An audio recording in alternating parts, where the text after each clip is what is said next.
Have you ever said a scissor or this trouser is nice? If yes, you're not alone, but those sentences are wrong.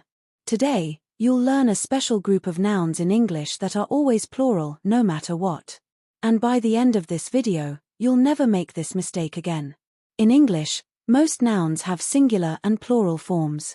For example, book books, car cars. But some nouns are different.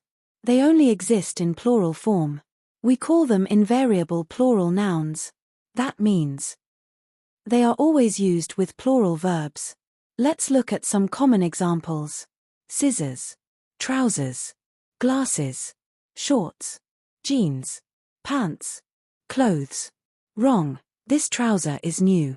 Correct, these trousers are new. Wrong, my glass is broken when referring to eyewear. Correct, my glasses are broken. These nouns often confuse learners because they look like a single item, but grammatically, they behave like plural.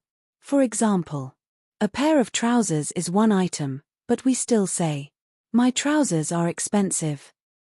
Since you cannot say a trouser, a scissor, we use this structure. A pair of plus noun. Examples: a pair of scissors, a pair of trousers, a pair of glasses.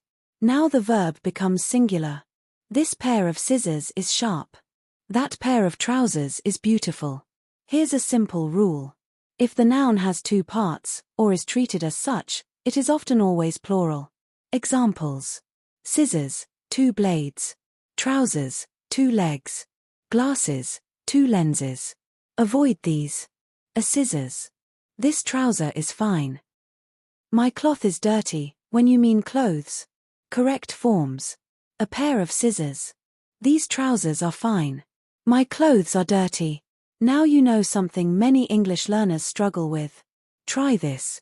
Write 3 sentences using these nouns correctly in the comments. And if you found this helpful, subscribe to RSA Grammar Guide for clear and simple English lessons.